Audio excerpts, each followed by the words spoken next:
YouTube is doing back with another video, and I got another special video for y'all. I'm about to be giving y'all some more games. So in this video, I'm gonna be telling y'all what I would do if I just started sports betting today. So we gonna get straight into it.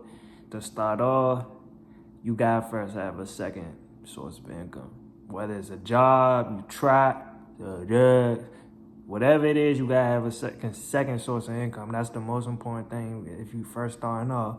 Even if you wanna make this shit your job, you can't just start off sports betting with no second source of income, because how you gonna have enough money to bet? So once you got your second source of income, you wanna put money to the side for your bankroll. Before you even start betting, you wanna put money to the side.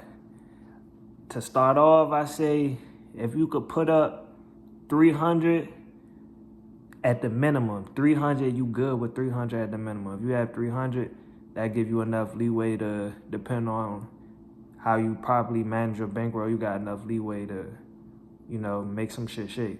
So start off with 300. If you start off with 300, then boom, I put anywhere between 50 to 100 on each play. My key for when I was just starting, and really seeing profit, I never really lose 3 plays in a row. So I recommend having 3 times the amount that you're gonna be betting on each play to start with. So if you plan on betting 100 on each play, have 300 at the minimum. The more money you have, the more leeway you have to lose. But at the minimum, I would just say 300, as long as you can consistently hit. Because once you get hot, you hot. But you never know. You might start off cold. Say when you start betting, you might lose your first 2 plays. If you don't got no money to bet that third day, you're not going to have no money to bet the third day, and that third day could have been the day you hit. So at least have 3 times the amount you're going to be starting. Have 3 times the amount you're going to be betting on when you start. Second thing is, when you first start and you really want to see profit, focus on them straight bets. If you want to do parlays as well, there's nothing wrong with that. But I put another, say if you want to bet 10 to 20 on parlays a day, there's nothing wrong with that. I just put 60 to the side for that week. 60 to the side for that week that you could spend on parlays. If you hit, then you win me. But if you run out that 60, you only focusing on your straights. So once you got that formula down pat, you want to find a research platform, a research tool that works best for you. And over time, this is how you'll figure out what works for you. It all comes with trial and error. There's no science to this sportsman shit. The only thing that it is to go off of is data and your intuition.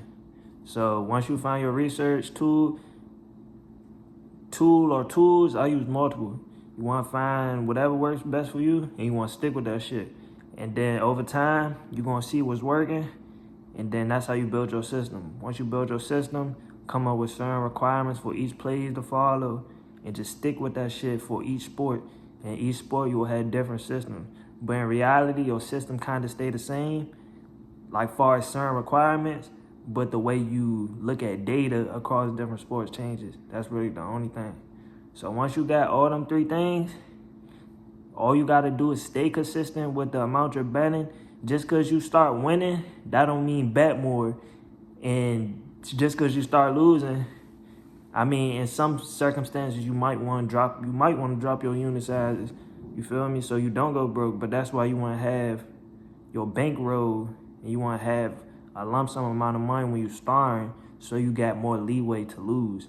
Because this sports betting shit, bro, it's all about streaks, bro. You gonna get hot, you might be on fire for a week, and then you might just go completely cold. So you gotta prepare for the worst always in this sports betting shit, bro. You gotta be prepared to lose.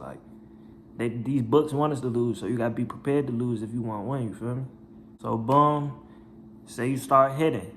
All right, so now you don't want to overbet. You want to stick to your plan. You don't want to overbet, because the moment you start overbetting, that's when you start losing more money.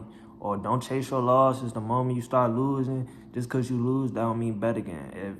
If you already did your research, your plays lost for that day, just wait for tomorrow. This shit is about the long run, bro. We in this shit for the long run. This ain't no get rich overnight scheme. You gotta be prepared for the worst, and you gotta be able to have longevity in this shit if you really want to win.